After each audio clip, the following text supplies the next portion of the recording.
Hello and welcome to COMM 3000Q Online. My name is Steve Stefano. I'm an assistant professor in residence in the Department of Communication, and I'm your instructor for this online course. Typically, 3000Q, or Research Methods in Communication, is taught in a traditional classroom or lecture hall. This semester, we get to cover the same material and many of the same assignments online, which means you get to review material on your own time, at your own pace, in the comfort of your own home. In turn, I get to work as your instructor and guide you through this material from the comfort of my home. Hopefully, this means we'll all be a little bit more relaxed, ready to work, and ready to learn. Let me share a little bit more about myself before we get started. I got my bachelor's degree at the University of Rhode Island studying communication and film media. And yes, I took research methods as a required course while I was there, and yes, I dreaded it. I got my master's and my doctorate from the University of Connecticut, researching how film and other forms of narrative media impact audiences both cognitively and emotionally.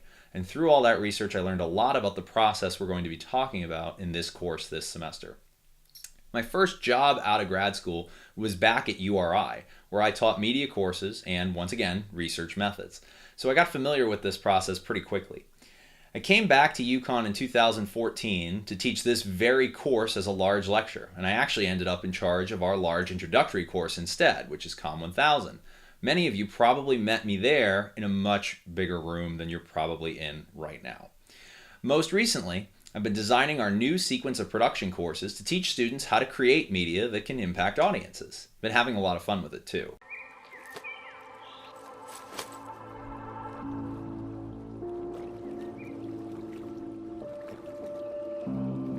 When I'm not teaching, I'm an event producer, an independent filmmaker, and a graphic designer, and all three of those things have influenced how I've designed this course, which we'll discuss in a minute.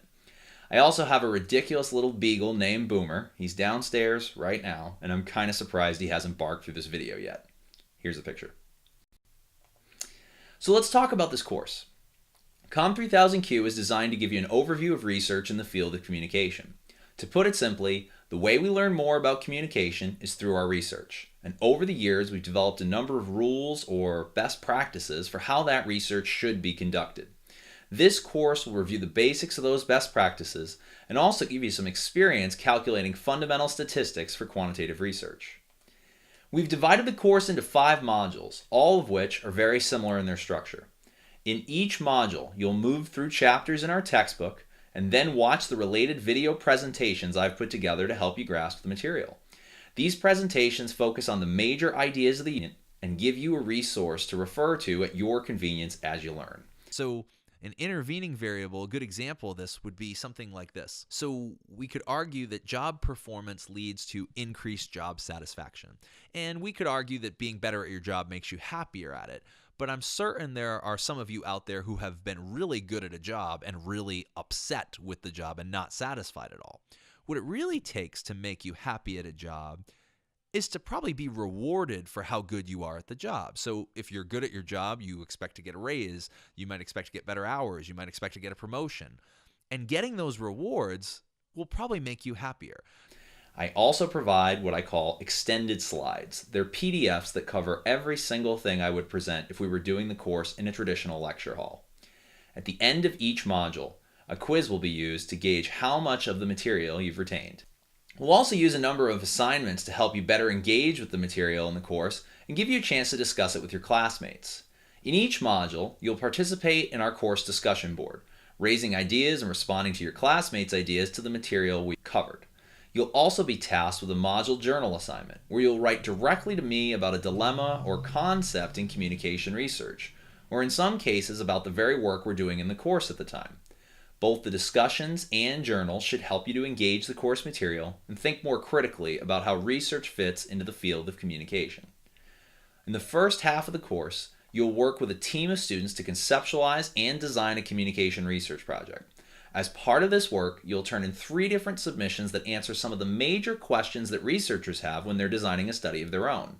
We've spaced these submissions out to ensure that you and your team have plenty of time to complete them, but it will be important that you reach out and coordinate with your teammates to make sure you all can work well together.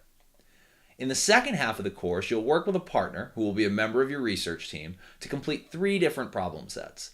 These problem sets will test your ability to calculate the statistics we'll be covering in our video presentations and draw conclusions from a set of data. Both these things are important for satisfying the Q component of the course. Of course, once we get around to calculating statistics, we're going to provide practice problems and video walkthroughs of those problems to make sure you always have a guide available to help you learn the calculations. The total of this column is 848. Divided by 10, the mean is 84.8.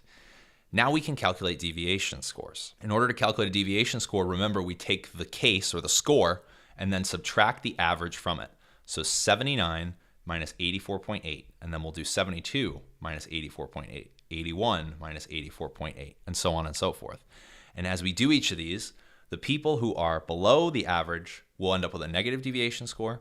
The people who are above the average will end up with a positive deviation score. Finally, the course has both a midterm and a final exam, which are meant to examine just how well you're able to put it all together and understand research methods concepts. Taken together, these discussions, assignments, quizzes, and exams make up the structure of the course, and that'll give you a wide range of ways to demonstrate your knowledge of the material that we cover. During this semester, it's likely you're going to have questions at times, and I'm here to answer.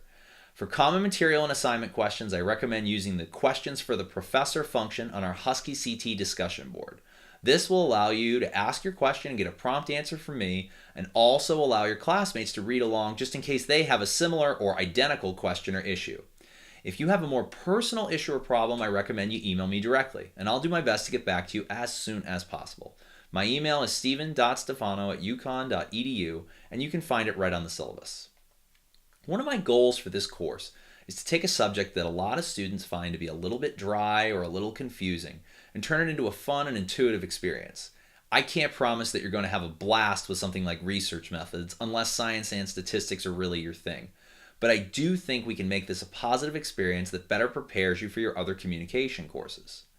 That about covers our introduction to the course, so once again, welcome, and I'm looking forward to a good semester working with you from home.